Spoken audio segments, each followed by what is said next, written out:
আসসালামু আলাইকুম। আমি একটা ভর্তার রেসিপি নিয়ে আসলাম। চিংড়ি মাছের মাথা দিয়ে ভর্তা করব।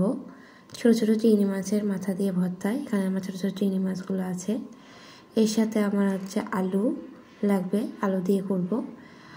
পেঁয়াজ, মরিচ, রসুনের কোয়া, হলুদ, লবণ, এই উপকরণগুলো আমার লাগবে।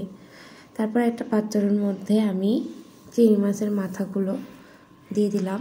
এগুলো আমি ভালো করে পরিষ্কার করে বেছে নিয়েছি। দেখা যায় অনেক ময়লা থাকে ছোটো ছোটো চিংড়ির মধ্যে। এর সাথে আমি একটু আলু দিব।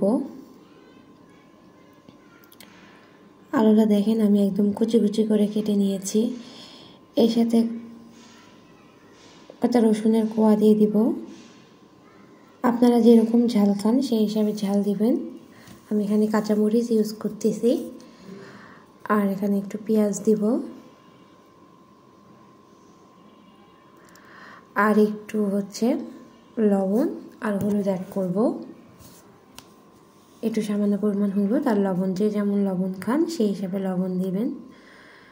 সব কিছু দেওয়া হয়ে গেলে আমি এখানে একটু পানি অ্যাড করব, শুধু আলুটাকে সিদ্ধ করার জন্য।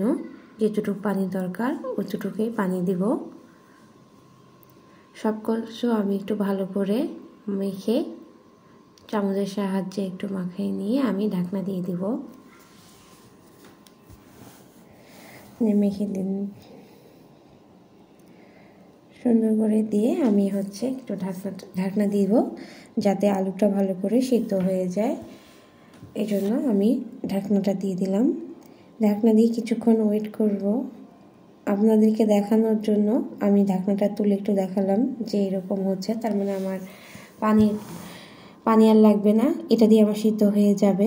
আমি ঢাকনাটা ভালো করে দিলাম, দিয়ে আমি আলু আর সিদ্ধ করার জন্য ঢাকনাটা রেখে দিলাম। পানি যখন অনেকটা শুকায় আসছে তখন আমি ঢাকনাটা তুলে এখন আমি এটাকে ভাজা ভাজা করে নিব। এই আলু আমার দেখেন সিদ্ধ হয়ে গেছে। এখন একটু যে পানিটা আছে এটা আমি শুকাই নিলাম আগুনের আঁচের মধ্যে। এখন আমি এটাকে ভাজা ভাজা করব। এখানে আমি একটু তেল অ্যাড করব অল্প করে। আপনারা চাইলে এখানে সরিষার তেলও অ্যাড করতে পারেন। আমি এখানে একটু সয়াবিন তেলেই অ্যাড করেছি। আপনারা চাইলে সরিষার তেলও অ্যাড করে সরিষার তেল দিয়েও ভেজে নিতে পারেন। তো এটা দিয়ে আমি এখন এটাকে ভাজা ভাজা করব।